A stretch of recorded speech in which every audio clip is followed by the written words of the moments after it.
हरियाणा में पंचायत चुनाव में नामांकन की प्रक्रिया चल रही है। बीजेपी का दावा है कि चुनाव में उसकी जीत होगी, लेकिन पार्टी को अपनी जीत पर संदेह दिखाई दे रहा है। पार्टी नेताओं को किसानों की नाराजगी का डर लग रहा है और ये बीजेपी के फैसलों में दिखाई भी दे रहा है। इसके बाद हरियाणा बीजेपी की रणनीति पर भी सवाल उठ रहे हैं। तो क्या है पूरा मामला, देखिए रिपोर्ट।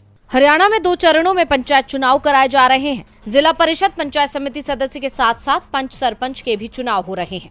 पहले चरण में 9 जिलों में वोटिंग होनी है। पहले चरण में पानीपत, भिवानी, झज्जर, जींद, कैथल, महेंद्रगढ़, नूंह, पंचकुला में वोटिंग होगी। 19 अक्टूबर तक नामांकन पत्र जमा किए जा सकते हैं। 30 अक्टूबर को मतदान होगा और 2 नवंबर को पहले चरण की वोटिंग के नतीजे घोषित कर दिए जाएंगे। पंचायत चुनाव दलगत आधार पर हो रहे हैं और उम्मीद की जा रही थी कि बीजेपी समर्थक कमल का फूल चिन्ह पर चुनाव लड़ेंगे और ये कई जगह दिखाई भी दे सकता है, लेकिन अधिकांश जगह बीजेपी का चुनाव चिन्ह नहीं दिखेगा। जी हां, बीजेपी ने पहले चरण में जिन 9 जिलों में वोटिंग होनी है, उनमें से सिर्फ 3 जिलों में कमल का फूल चिन्ह पर उम्मीदवार उतारने का ऐलान किया है।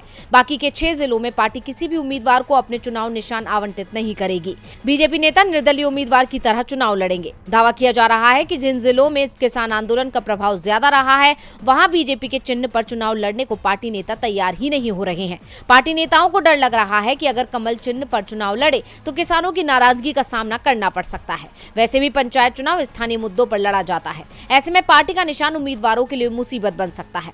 चुनावों में कोई भी उम्मीदवार जीतता है तो उसे बाद में पार्टी में आसानी से मिलाया जा सकता है, क्योंकि हरियाणा में सरकार बीजेपी की ही है और जीते हुए उम्मीदवारों की पहली पसंद सत्ताधारी दल से जुड़ने की ही होती है। पार्टी निशान पर चुनाव लड़ने का नुकसान बीजेपी हाल ही में हुए 46 नगर पालिकाओं के चुनावों में देख चुकी है, जब आधी सीटें बीजेपी के हाथ से निकल गई, जबकि कांग्रेस ने निकाय चुनावों में अपने उम्मीदवार तक नहीं उतारे थे। पंचायत चुनाव में बीजेपी के रास्ते पर उसकी गठबंधन सहयोगी जेजेपी भी चलती दिखाई दे रही है। जेजेपी ने निशान पर फैसला करने का जिम्मा स्थानीय संगठन पर ही छोड़ दिया है।